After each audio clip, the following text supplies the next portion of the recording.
សួស្តីប្រិយមិត្តទាំងអស់គ្នាថ្ងៃនេះឯមានលើយករឿង Top 4មកធ្វើការសម្រាយតការមកដល់ព្រឹកថ្ងៃស្អែកឃើញថាជឿនគឺគេនៅផ្ទះបាយដើម្បីរៀបចំធ្វើអាហារពេលព្រឹកឲ្យអូនគេញ៉ាំហើយគេក៏បានសួរអូនគេថាតើស្អែកអូនទៅនេះអត់គឺបងចង់នាំអូនហ្នឹងទៅមើលផ្ទះថ្មីជាមួយគ្នាតែថាអូនគេមិនបានឆ្លើយទេគឺបានយកសាច់ក្រកនេះមកបញ្ចុកអូនញ៉ាំសិនហើយបន្ទាប់មកពួកគេក៏បានមកអង្គុយដើម្បីមើលគំរូផ្ទះនេះថាតើគួរទៅមើលបែបណាអីបែបណាអញ្ចឹងទៅជឿនក៏បានសួរថាតើអូនមើលហើយអូនគិតយ៉ាងណាដែរអាគីងក៏បាននិយាយថាអត់អីទេគឺវាស្រស់ស្អាតណាស់អញ្ចឹងហើយចាំទៅមើលជាមួយគ្នាជាងក៏បាននិយាយថាអូខេចាំបងធ្វើការណាត់ជួបជាមួយគេនៅថ្ងៃស្អែកឲ្យហើយអញ្ចឹងហើយបន្ទាប់មកគេក៏បានធ្វើការបញ្ចុកហតដកនេះទៅអូនញ៉ាំអីទៀតអញ្ចឹងទៅគឺថាអូនគេឥឡូវហ្នឹងគឺលេងមានដៃហើយបន្ទាប់មកពួកគេក៏បាននិយាយគ្នាអំពីរឿងរបស់ Judy ហ្នឹងត្រូវបាន fan page នេះធ្វើការផងអំពីរឿងរបស់នាងដែលធ្វើការតាក់ទងហើយនឹងធ្វើការបែកគ្នាពីសង្សារអាគីងក៏បាននិយាយថាការពិតទៅរឿងហ្នឹងជារឿងឯកជនភាពរបស់គេទេមិនគួរធ្វើការលើកដដាងបែបហ្នឹងអញ្ចឹងទេជីនក៏បាននិយាយថាឲ្យតែអ្នកធ្វើការណាត់ជួបជាមួយនាងគឺគេតែងតែហៅថាជូឌីមួយទាំងអស់អាគីងក៏បាននិយាយថាគឺពួកគេនេះគ្មានរឿងអីធ្វើទេទៅធ្វើរឿងបែបហ្នឹងហើយដាក់ nickname ឲ្យគេទៀតបន្ទាប់ពីលើអញ្ចឹងជីនក៏បាននិយាយថាចុះអូនវិញតើអូនចង់បានឈ្មោះមួយដែរអន់គឺអាចហៅថា Kin Boy អីអញ្ចឹងទៅប៉ុន្តែថាបងធ្វើបែបនេះសម្រាប់មនុស្សតែម្នាក់ទេចំណែក Kin វិញបន្ទាប់ពីលើអញ្ចឹងនិយាយថាគេលំខ្លាញ់បងគេតែម្ដងហើយថាគេក៏បន្តញ៉ាំអីតទៀតប៉ុន្តែថាបងគេនេះនិយាយថាខ្លាញ់អូនពេកអីអញ្ចឹងណាក៏បានទាញអូននេះយកមកថើបសិនបន្ទាប់ពីគេធ្វើការថើបហើយទៅគេព្រមឲ្យអូនគេហ្នឹងធ្វើការញ៉ាំអីតទៀតងាកមកមើលអ្នកគ្រប់គ្រងធំរបស់ក្រុមហ៊ុន Sigma ហើយនឹងជំនួយការរបស់ជីនក៏ឃើញថាពួកគេក៏បានយករូបថតបាយធ្លេរបស់ Kin នេះយកមកធ្វើការពិភាក្សាគ្នាហើយបន្ទាប់មកអ្នកគ្រប់គ្រងធំក៏បាននិយាយថាការដែលខ្ញុំហៅពួកលោកមកទីនេះគឺថាខ្ញុំចង់ឲ្យពួកលោកធ្វើការផ្សព្វផ្សាយអំពីព័ត៌មាននេះងាកមកមើលបុរសសហាទាំង4នាក់នេះវិញក៏ឃើញថាពួកគេក៏បានធ្វើការថតរូបជុំគ្នាបន្ទាប់ពីពួកគេថតហើយឲ្យចាប់អារម្មណ៍ឃើញថាម្នាក់ៗហ្នឹងបានយកទូរស័ព្ទមកមើលហើយបាននិយាយថាតើនេះជារូបបាយធ្លេរបស់អាខិនហើយចំម្នាក់ទៀតជានរណាដែរចំណែកអាខិនវិញបន្ទាប់ពីលឺអញ្ចឹងគេក៏បានសប្បាយយកទូរស័ព្ទមកមើលដែរបន្ទាប់ពីឃើញអញ្ចឹងគឺគេនេះចាប់ផ្ដើមភ័យទៀតហើយដោយសារតែការបាយធ្លេលើកនេះគឺថាទូទាំងប្រទេសតែម្ដងអញ្ចឹងហើយទៅធ្វើឲ្យគេនេះពិបាកខ្លាំងមែនទែនបន្ទាប់ពីមានរឿងអាស្រូវហ្នឹងក៏ឃើញថាអាខិននេះក៏បានមកធ្វើការសុំទោសចេតដែរហើយគេក៏បាននិយាយថាខ្ញុំសុំទោសផងដោយសារតែខ្ញុំទៅធ្វើឲ្យមានបញ្ហាបែបនេះចេតក៏បាននិយាយថាតើតើនឹងគម្រោង Daily Chain អោជាម្នាក់ហ្នឹងទៅវាមិនឡែកសិនទៅអាខិនក៏បាននិយាយថាបើអញ្ចឹងសូមលោកកុំធ្វើការលោកគម្រោងនេះអីគឺសូមឲ្យជីននៅបន្តគម្រោងនេះតទៀតទោះបីជាគេឥឡូវនេះកំពុងតែមានបញ្ហាក៏ដោយក៏ឃើញថាគេនេះនៅតែបារម្ភនឹងខ្វល់ខ្វាយពីបងគេរហូតចេនក៏បាននិយាយថាតើតើនឹងបញ្ហានេះមិនត្រឹមតែប៉ះពាល់ដល់លោកទេសូម្បីតែជីនហ្នឹងឥឡូវនេះក៏គេមានបញ្ហាដោយសារតែរឿងហ្នឹងដូចគ្នាហើយថាពួកគេឆ្លាតណាស់គឺធ្វើការផុសរូបរបស់លោកហ្នឹងគឺថាព្រិលដូច្នេះហើយពួកយើងមិនអាចធ្វើការដាក់បណ្ដឹងបានភ្លាមៗទេហើយមួយវិញទៀតបើសិនជាលោកធ្វើការដាក់ពាក្យបណ្ដឹងឥឡូវនេះគឺគេប្រកាសណាគឺ 100% គឺរូបហ្នឹងគឺជាលោកហ្នឹងហើយអាខេងក៏បានសួរថាតើក្រុមហ៊ុន Sigma មិនមែននៅពីក្រោយខ្នងរឿងនេះទេតើអន់ហើយថាហេតុអ្វីបានជាគេធ្វើការបញ្ចេញរូបភាពទាំងអស់នេះហើយហេតុអ្វីបានជាពួកគេបន្ថយនឹងទេពកោសល្យរបស់ពួកគេដើម្បីខ្លាចទៅជាគោលដៅលោកចេះក៏បាននិយាយថាប៉ុន្តែខ្ញុំគិតខុសពីលោកគឺថាពួកគេបានធ្វើការបញ្ជាក់យ៉ាងឆាប់រហ័សថាម្នាក់ទៀតហ្នឹងមិនមែនជាជីនទេ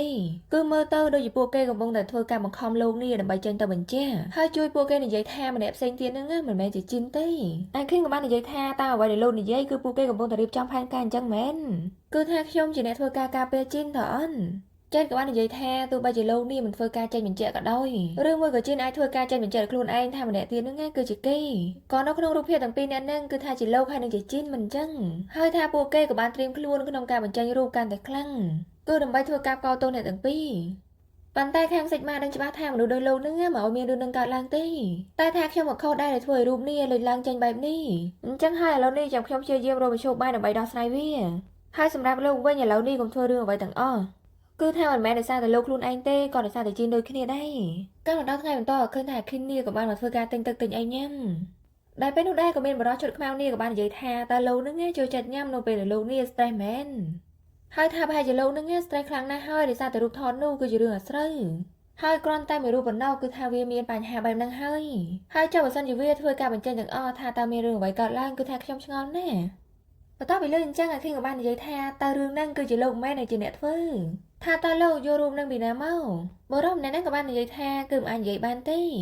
អាខិនក៏បាននិយាយថាឥឡូវនេះគឺលោកមិនអាចនិយាយបានទេប៉ុន្តែលោកយករូបភាពហ្នឹងទៅផុសផ្សាយហើយថាវានេះក៏បានប៉ះពាល់ដល់ខ្ញុំដែរហើយគេក៏បានទៅអង្គុយជិតបរិបម្នាក់ហ្នឹងហើយនិយាយថាតើវាគួរឲ្យអាណិតណាស់មែនតែលោកធ្វើការយក personal តខ្លួនរបស់ខ្ញុំនេះយកទៅលក់ហ្នឹងដើម្បីបានលុយតិចតួចប៉ុណ្ណឹងបរិបម្នាក់ហ្នឹងក៏បាននិយាយថាគឺនេះជារូបភាពរបស់តារាឆ្នើម sexy បំផុតទាំងពីររូបអញ្ចឹងហើយគឺថាទទួលបានអ្នកមើលហ្នឹងច្រើនខ្លាំងណាស់ គឺថាប្រហែលជាខ្ពស់ល្មមដូចខ្ញុំអាចរកចំណេញបានពីទុកវេទនារបស់អ្នកដទៃដែរអាខេនក៏បាននិយាយថាតើលោកកំពុងធ្វើការគម្រាមខ្ញុំមែនហើយថាក្រុមហ៊ុន Sigma នេះក៏ធ្វើឲ្យលោកនេះរួចខ្លួនដែរបរិបអ្នកនឹងក៏បាននិយាយថាបើសិនជាខ្ញុំនេះត្រូវបានគេចាប់យ៉ាងហោចណាស់គេប្តឹងទារសំណងតែប៉ុណ្្នឹងទ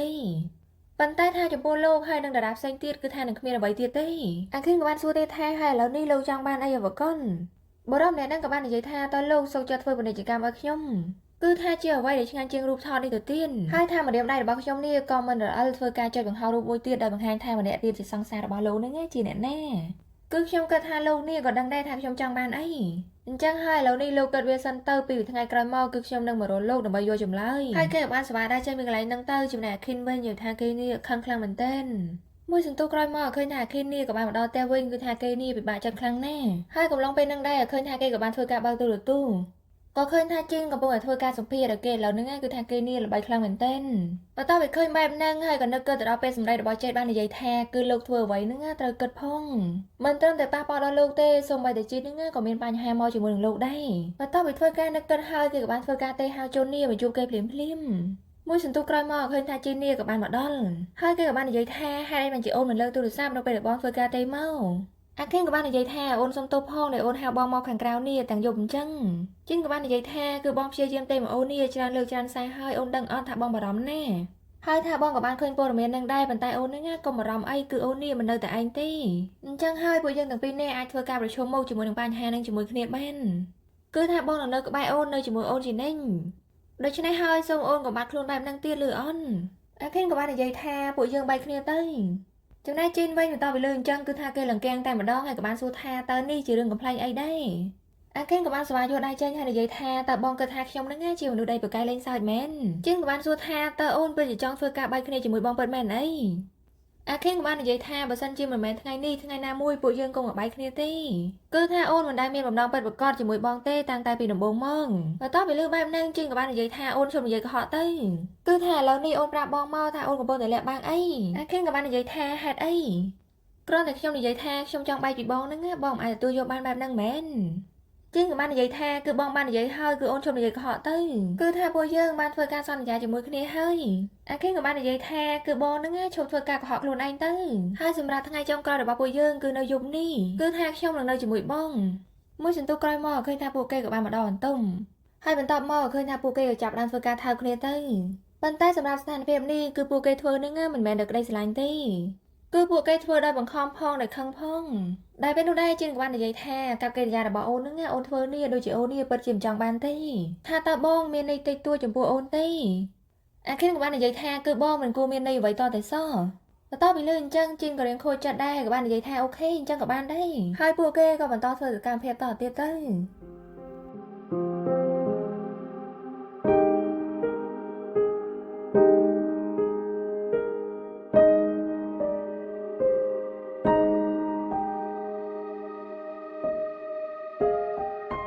ៅបន្ទាប់ពីបញ្ចប់ការងារក៏ឃើញថាអាខិនក៏បានសប្បាយឡើងទេទូរស័ព្ទទៅបរិះម្នាក់ហ្នឹងដោយគេបាននិយាយថាគឺខ្ញុំព្រមទទួលសំណើនេះដូច្នេះហើយសូមលោកបញ្ឈប់ធ្វើការបញ្ចេញរូបថតនឹងតទៀតបុរសម្នាក់ហ្នឹងក៏បាននិយាយថាអូខេដូច្នេះហើយចាំជួបគ្នា2សប្តាហ៍ទៀតបន្ទាប់ពីឈប់និយាយទូរស័ព្ទក៏ឃើញថាគេក៏បានធ្វើការដោះខ្សែករបស់គេនេះទុកនៅលើតុដែរហើយគេក៏បានសប្បាយដែរចេញពីកន្លែងហ្នឹងប៉ុន្តែមុនគេចាក់ចាញ់ហ្នឹងគេក៏បាននិយាយថាលាសិនហើយជីនប៉ុន្តែនៅពេលដែលគេដើរបាន2-3ជំហាននេះមិនទាន់ចេញពីបន្ទប់នឹងផុតទេគេក៏បាននិយាយទៀតថាលាសិនហើយជុនគឺថាគេក៏មិនដាច់ចិត្តដែរប៉ុន្តែធ្វើម៉េចដោយសារតែគេនេះគ្មានដំណោះស្រាយអ្វីទៀតទេចំណែកជីនវិញក៏ឃើញថាគេនេះបានតាំងតែគេយំដោយសារតែគេនេះទទួលយកមិនបានទេដោយសោកមនុស្សដែលកំពុងតែស្រឡាញ់ហ្នឹងមកប្រាប់ខ្លួនថាសំបីគ្នាអញ្ចឹងកាលមកដល់ថ្ងៃថ្មីក៏ឃើញថាជីននេះគឺគេធ្វើអីជាមួយនឹងជូឌីធម្មតាងាកមកមើលអាខិនវិញឃើញថាគេពិបាកចិត្តខ្លាំងមែនតើគឺថាផឹកស្រាផងញ៉ាំរបស់អីហ្នឹងគឺថារាយប៉ាយពេញបន្ទប់តែម្ដងតែពេលនោះដែរចេះក៏បានដើរមកហើយនិយាយថាតើលោកហ្នឹងធ្វើអីនេះរញ៉េរញ៉ៃពេញបន្ទប់របស់ខ្ញុំអញ្ចឹងគឺថានេះជាបន្ទប់របស់ខ្ញុំគឺថាលោកធ្វើការផឹកស៊ីហើយរាយប៉ាយពេញតែនឹងតែម្ដងហើយឡូវនេះកន្លែងធ្វើការរបស់ខ្ញុំហ្នឹងរញ៉េរញ៉ៃអស់ហើយអាខិនក៏បាននិយាយថាការពិតទៅបន្ទប់របស់លោកនេះរញ៉េរញ៉ៃតាំងតែពីដើមមកហើយអាខិនក៏បានសួរទៀតថានិយាយអញ្ចឹងលីចេនអោជើមីណៃនេះនៅតែបន្តទៀតអន់ចេះក៏បាននិយាយថាមិនអីទេវានៅតែអាចបន្តបានទេប៉ុន្តែថាឥឡូវនេះគឺខ្ញុំមិនដឹងរកណាមកជំនួសលោកទេប៉ុន្តែឥឡូវនេះខ្ញុំគិតថាប្រហែលជាគេនេះនឹងអាចធ្វើការបង្ហាញមុខរបស់ជឿនហើយដោយឃើញថាអាខិនបានប្រតិកម្មទេចេះក៏បាននិយាយថាតើលោកមានបានធ្វើការនិយាយអីជាមួយនឹងពួកគេមែនតែដំបូងអាខិនក៏បាននិយាយថាគឺអត់មានទេ តែដោយសារតែចេតមើលគេពេកគេក៏បាននិយាយថាគឺខ្ញុំក៏ប្រាប់ពួកគេហ្នឹងថាខ្ញុំនេះនឹងឲ្យអ្វីជំនួសវិញលោកចេតបន្តពីលឺអញ្ចឹងក៏បាននិយាយថាអាខិនថាតើលោកឈួតមែនអាខិនក៏បាននិយាយថាគឺខ្ញុំអីទេព្រោះថាឥឡូវនេះគឺខ្ញុំក៏មិនមែនជាទូឯកអីទៀតដែរអញ្ចឹងហើយខ្ញុំក៏គ្មានអ្វីដែលត្រូវបាត់បង់ដែរមិនអញ្ចឹងហើយប្រហែលជាម្ចាស់เพลងហ្នឹងក៏ចង់បានខ្ញុំយកធ្វើការថតរូបអាភាបន្ទាប់ពីលឺអញ្ចឹងចេតក៏បានធ្វើការផ្ដួលអាខិននេះទៅអិនហើយក៏ធ្វើការសេវអាខិនរួចនិយាយថាឲ្យចុះបើសិនជាគេធ្វើបែបហ្នឹងដាក់លោកវិញគឺខ្ញុំចង់ដឹងថាតើលោកនឹងធ្វើការត្រៀមខ្លួននៅអ្វីដែលប្រុងកើតឡើងបែបហ្នឹងនៅដោយសារតែខឹងផងអីផងអាខិននេះក៏បានសវ៉ាទៀនចេតហ្នឹងហើយនិយាយថាអូខេឥឡូវហ្នឹងលោកធ្វើទៅធ្វើឥឡូវនេះទៅតែពេលនោះដែរចេតក៏បានសវ៉ាឡើងវិញហើយនិយាយថាការដែលខ្ញុំឃើញលោកញ័របែបនេះគឺខ្ញុំនេះមិនអាចធ្វើបានទេគឺថាលោកហ្នឹងឈួតហើយគឺថានេះជាបញ្ហាធ្ងន់តែលោកនេះនៅតែព្យាយាមធ្វើការដោះស្រាយវាដោយខ្លួនឯងហើយអ្វីបានជាលោកមិនធ្វើការប៉ាបរឿងពិតនេះទៅជីនទៅអាខិនក៏បាននិយាយថាអនាគតរបស់ជីនគឺគេពិតជាភ្លឺស្វាងណាស់គឺខ្ញុំមិនចង់ឲ្យគេនេះត្រូវបានអ្នកដទៃធ្វើការអូខេចូលក្នុងរឿងនេះទេចេតក៏បាននិយាយថាឲ្យចង់អនាគតរបស់លោកវិញអាខិនក៏បាននិយាយផងយំផងថាអនាគតរបស់ខ្ញុំនេះត្រូវបានបញ្ចប់ហើយប៉ុន្តែសម្រាប់ជីនវិញគឺគេទៅតែចាប់ផ្ដើមទេថាតើលោកក៏មានអារម្មណ៍បែបហ្នឹងដែរធ្វើអន់ដែលឃើញបែបហ្នឹងចេតក៏បាននិយាយថាតើស្នេហាពិតជាធ្វើឲ្យមនុស្សខ្វះផ្នែកបែបហ្នឹងមែនអាខិនក៏បាននិយាយថាលោកនិយាយហ្នឹងដូចជាលោកនេះធ្លាប់មានស្នេហាពីមុនមកអញ្ចឹងបន្ទាប់ពីលឺអញ្ចឹងចេតក៏រៀងកាំងដែរហើយក៏បាននិយាយថាវាជារឿងរបស់ខ្ញុំទេហើយចំពោះរឿងឈួតគួរដែលលោកបានធ្វើមករហូតដល់ពេលនេះគឺខ្ញុំមិនដែលធ្វើការបញ្ឈប់លោកទេប៉ុន្តែសម្រាប់រឿងនេះសូមលោកឈុំគឺថាពេលវេលារបស់លោកមិនតាន់ត្រូវបានបញ្ចប់ទេលោកជឿជាក់លើខ្ញុំកាន់មកដល់ថ្ងៃថ្មីក៏ឃើញថាខេងក៏បានដើរមកហ្នឹងជួបជាមួយនឹងចននេះក៏បាននិយាយថាសួស្ដីដែលឃើញថាខេងបាននិយាយជាមួយទេគេក៏បាននិយាយថាគឺលោកហ្នឹងគ្រាន់តែនិយាយជាមួយមនុស្សថតទៀតដូចខ្ញុំនេះតាមនាទីក៏បានដែរតែថាខេងនេះមិនព្រមនិយាយជាមួយទេគេក៏បានយករូបថតនេះមកសួរថាតើម្នាក់ទៀតហ្នឹងគឺជាជីនថាអន់ហើយអ្នកដែលចង់បានហេតុអីបានជាមិនដឹងពេលវេលាត្រឹមត្រូវហើយការដែលខ្ញុំនិយាយបែបនេះគឺខ្ញុំបារម្ភពីលោកអាខិនក៏បាននិយាយថាគឺឯងនេះមិនបាច់បារម្ភទេចាប់ពីពេលនេះតទៅគឺគ្មានរូបបែបហ្នឹងទៀតនោះទេគឺថាពួកយើងទាំងពីរនាក់មិនជួបគ្នាបែបហ្នឹងទៀតទេហើយថាគេរៀមដើរចេញហើយឃើញថាជីននេះក៏បានដើរមកក្បែរហ្នឹងដែរប៉ុន្តែថាជីនហ្នឹងគឺថាដើរក្បែរគេនេះដូចជាមិនឃើញគេអញ្ចឹងគឺថាមិនខ្វល់អ្វីទាំងអស់ដល់ឃើញបែបហ្នឹងចននេះក៏បានសួរថានិយាយអញ្ចឹងថាតើឯងហើយនឹងភីអាខិននេះមានរឿងអីមែនអាខិនក៏បាននិយាយថាកុំរវល់រឿងរបស់យើងដល់ឃើញបែបហ្នឹងចននេះក៏បាននិយាយថាតើពួកឯងបែកគ្នាទៅអត់បើអញ្ចឹងវាដល់ពេលវេលាដែលយើងនេះទៅម្ដងហើយជីនក៏បាននិយាយថាគឺខ្ញុំបានប្រាប់ឯងហើយឲ្យចេញឆ្ងាយអំពីរឿងនេះដែលស្របពេលហ្នឹងដែរឃើញថាជូឌីនេះក៏បានដើរមកនិយាយថាតើឡានរបស់លោកហ្នឹងនៅនឹងដែរថាអន់តែពេលនោះដែរជីនក៏បានសួរថានិយាយអញ្ចឹងថាតើអ្នកនាងនេះទៅបដូរទឹកអប់មែនជូឌីក៏បានសួរថាតើលោកចូលចិត្តអន់ជីនក៏បានធ្វើការងូក្បាលដោយបង្ហាញថាចូលចិត្តចំណែកណារូដែលនៅនឹងដែរគេក៏បាននិយាយថាគឺខ្ញុំចំណែកនឹងគូស្នេហ៍មួយនេះណែហើយថាទឹកអប់របស់ភីជូឌីហ្នឹងក៏ឈ្ងុយទៀតដោយឃើញបែបហ្នឹងចននេះក៏បានទៅចិត្តហើយនិយាយថាណារូតើឯងស្គាល់អំពីរឿងរបស់ពួកគេដែរមែនអន់ពីថ្ងៃក្រោយមកឃើញថាព័ត៌មានផ្ទុះអំពីរឿងរបស់ជីនហើយនឹងជូឌីហើយពួកគេក៏បានធ្វើការដាក់ nickname ថាជូឌី boy ចំណែកអាខិនគេកំពុងតែញ៉ាំបាយនៅផ្ទះរបស់ជំនួយការរបស់គេនេះក៏បានឃើញព័ត៌មានហ្នឹងដែរបន្ទាប់ពីឃើញបែបហ្នឹងពីសាយនេះក៏បានព្យាយាមធ្វើការបដូរប៉ោប៉ុន្តែថាបដូរចុះបដូរឡើងក៏ឃើញថាអាខិននិងជូឌីហ្នឹងសម្ដែងយ៉ាងលោលឿនជាមួយគ្នារហូតដល់ឃើញអញ្ចឹងពីសាយនេះក៏បានសម្រេចចិត្តធ្វើការបិទតែម្ដងទៅបន្ទាប់ពីញ៉ាំអីហើយក៏ឃើញថាខីនក៏បានមកជជែកគ្នាលេងជាមួយនឹងប្រពន្ធរបស់ពិស័យហើយគេក៏បានសួរថាជាធម្មតាថាតើពិស័យហ្នឹងចូលចិត្តពាក់អញ្ជៀនអន់គឺថាខ្ញុំមិនដែលឃើញគាត់ពាក់តអសពិស័យក៏បាននិយាយថាការពិតទៅគឺគាត់ជាមនុស្សដែលងាយនឹងបាត់ណាស់គឺថាពាក់អីមិនស្រួលទេគឺបាត់ហើយអញ្ចឹងហើយពេលគាត់ចេញក្រៅម្ដងគឺគាត់ហ្នឹងតែធ្វើការដោះវាទុំហើយមួយវិញទៀតគឺថាវាជាអញ្ជៀនអាពាហ៍របស់ពួកយើងបើសិនជាបាត់បង់ហ្នឹងគឺថាវាគ្មានតម្លៃទេហើយថាវាមានតែមួយទេនៅក្នុងពិភពលោកនេះអាខិនក៏បាននិយាយថាបងនិយាយត្រូវទោះបីជាយើងធ្វើវាថ្មីមួយទៀតក៏ដោយក៏យើងពាក់ទៅហ្នឹងមានអារម្មណ៍ថាវានេះមិនដូចដើមទេបន្ទាប់ពីលើកបែបហ្នឹងប្រពន្ធរបស់ពិស័យក៏បាននិយាយថាហេតុអ្វីសុកបាននិយាយអំពីរឿងអញ្ជៀនអញ្ចឹងថាតើឯងមានមនុស្សដែលចង់រៀបការជាមួយហើយមែនអាខិនក៏បាននិយាយថាអត់ទេគឺខ្ញុំក៏ចង់ដឹងទេកំពុងតែនិយាយគ្នាដែលពេលនោះដែរឃើញថាពិស័យនេះក៏បានមកអង្គុយកន្លែងហ្នឹងដែរហើយគាត់ក៏បាននិយាយថាស្នេហាគឺមិនគ្រាន់តែជាផ្នែកដែលស្រស់ស្អាតទេគឺថាថ្ងៃនេះពោពេញដោយសុភមង្គលថ្ងៃស្អែកនាំមកនៅទុកព្រួយនេះក៏យើងមិនដឹងដែរប៉ុន្តែទោះបីជាមានបញ្ហាអ្វីកើតឡើងក៏ដោយគឺថាពួកយើងត្រូវធ្វើការប្រជុំមុខជាមួយនឹងគ្នាគឺថាយើងមិនអាចឲ្យនរណាម្នាក់ធ្វើការទទួលបន្ទុកនឹងតែម្នាក់ឯងទេតែតោះពីលើអញ្ចឹងអាខិនក៏បាននិយាយថាខ្ញុំអរគុណបងច្រើនពិស័យដែលពេលនោះដែរឃើញថាមាននរណាម្នាក់បានឆាតមកថាគឺថាលោកកុំភ្លេចអំពីការណាត់ជួបរបស់ពួកយើងគឺខ្ញុំនឹងមកយកលោកនៅថ្ងៃស្អែកកាលមកដល់ថ្ងៃថ្មីក៏ឃើញថាជីននិងជូឌីនេះពួកគេកំពុងតែរងចាំឡើងចរាយន្តបន្ទាប់ឲ្យពួកគេចុចទៅឃើញថាអាខិនហ្នឹងគឺនៅក្នុងហ្នឹងដោយឃើញបែបហ្នឹងជូឌីក៏បានសួរថាតើលោកមកទីនេះធ្វើការថតមែនអាខិនក៏បាននិយាយថាអត់ទេខ្ញុំមកទីនេះដោយសារតែខ្ញុំមានការងារមួយត្រូវធ្វើហើយចុះនាងវិញនាងមកថតមែន ជូឌីក៏បាននិយាយថាគឺខ្ញុំហើយនឹងជីនមកទីនេះធ្វើកិច្ចសម្ភារផ្ទាល់ជាមួយគ្នាមួយសន្ទុះក្រោយមកឃើញថាគេនេះដល់កន្លែងចាញ់ហើយជូឌីក៏បាននិយាយថាឥឡូវនេះខ្ញុំត្រូវយករង្វាន់របស់ខ្ញុំជាមុនសិន